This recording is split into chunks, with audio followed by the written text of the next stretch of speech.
ایک دن ایک فقیر دریا کے کنارے خاموشی سے بیٹھا تھا۔ اس کے چہرے پر سکون تھا، جیسے دنیا کی کوئی فکر اسے چھو بھی نہیں سکتی۔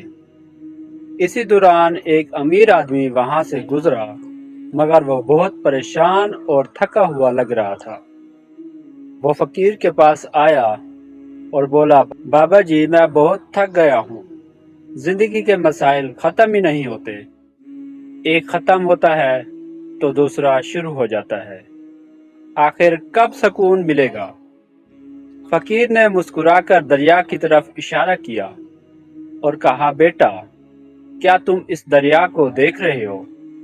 آدمی بولا، جی دیکھ رہا ہوں۔ فقیر نے کہا، اگر تم یہ سوچو کہ جب اس دریا کا پانی بہنا بند ہو جائے گا تب میں اسے پار کروں گا، تو کیا تم کبھی اسے پار کر سکو گے؟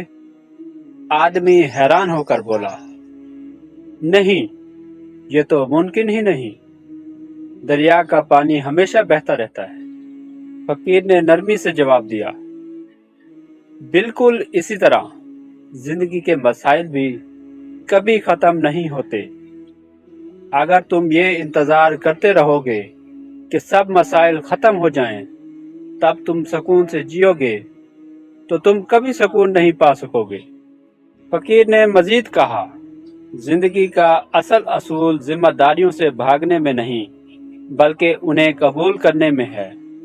نماز، نیکی، محنت اور دوسروں کی خدمت، یہی وہ راستے ہیں جو دل کو سکون دیتے ہیں۔ امیر آدمی کی آنکھوں میں روشنی آ گئی، اسے سمجھ آ گیا کہ وہ غلط چیز کا انتظار کر رہا تھا۔ فقیر نے آخر میں کہا، زندگی دریا کی طرح ہے، یہ بہتی ہی رہے گی، تمہیں اس بہاؤ میں اپنا راستہ بنانا سیکھنا ہوگا۔ دوستو، آج کی یہ ویڈیو آپ کو کیسی لگی؟ کمنٹ میں اپنی رائے کا اظہار ضرور کیا کریں۔ جزاک اللہ۔